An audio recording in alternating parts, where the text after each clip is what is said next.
नमस्कार साथियों, आपका बहुत बहुत स्वागत है मेरे चैनल पर। आज हम एनसीईआरटी से तुलसीदास जी करेंगे।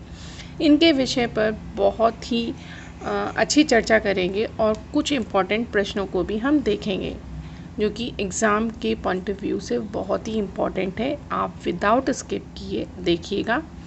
तो चलिए शुरू करते हैं। तुलसीदास जी का जन्म उत्तर प्रदेश के बांदा जिले के राजापुर गांव में सन 1532 में हुआ था। कुछ विद्वान उनका जन्म स्थान सोरो यानी एटा भी मानते हैं। तुलसी का बचपन बहुत ही संघर्षपूर्ण था। जीवन के प्रारंभिक वर्षों में ही माता पिता से उनका बिछुआ हो गया था।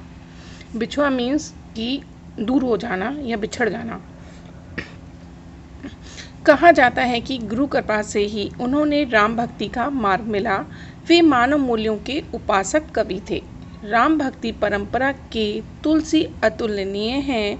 रामचरितमानस कवि की अन्य राम भक्ति उनके सृजनात्मक कौशल का मनोरम उदाहरण है। अनन्य यानी इनके जैसा कोई दूसरा नहीं। अतुलनीय भी यही है कि इसकी तुलना ना की जा सके। अब रामचरितमानस पर हम कुछ प्रश्न आते हैं। तो जैसे पूछा जाता है कि तुलसीदास जी का महाकाव्य का नाम बताइए, तो आप बताएंगे रामचरितमानस। फिर ये पूछा भी जाता है कि ये किस यानी कब लिखा गया, तो आप चाहें तो इसे नोट भी कर सकते हैं।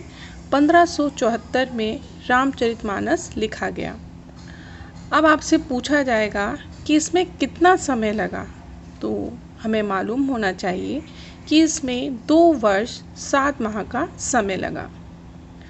आपसे पूछा जा सकता है कि रामचरितमानस कहाँ लिखा गया। चित्रकूट, काशी, अयोध्या, इन 3 जगह पर रामचरितमानस लिखा गया।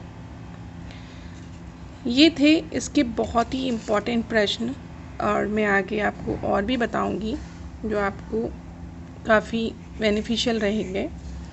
तो रामचरितमानस कवि की अनन्य भक्ति और उनके सृजनात्मक कौशल का मनोरम उदाहरण है।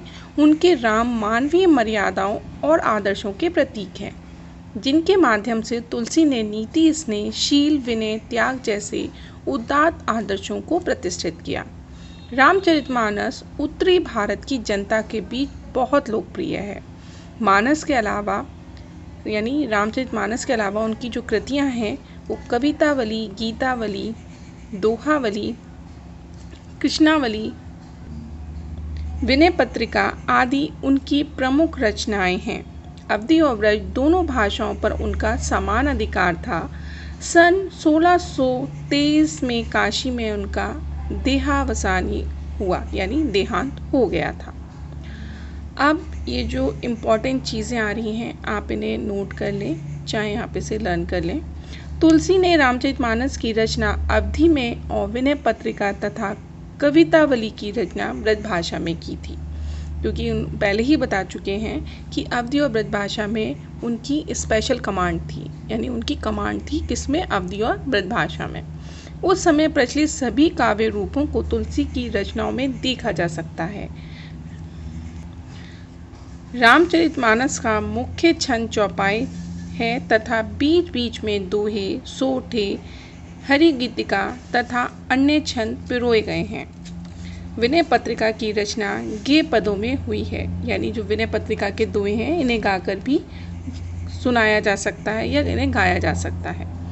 कवितावली और सवैया और कवित्त छंद की छटा देखी जा सकती है, यानी जो कवितावली है उसमें सवैया कवित्त छंद की छटा है। और एक बात मैं आपको बताऊं कि जो कवितावली है ये तुलसीदास की अंतिम कृति है।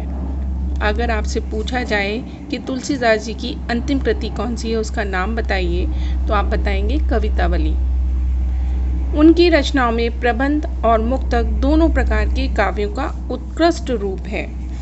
आपको पसंद आए तो लाइक, शेयर, सब्सक्राइब करिएगा। आपके हर एक एग्ज़ाम में तुलसीदास जी पूछे जाते हैं। अगर हिंदी जिस भी एग्ज़ाम में आ रही है तो देखने के लिए आपका बहुत बहुत धन्यवाद। नमस्कार।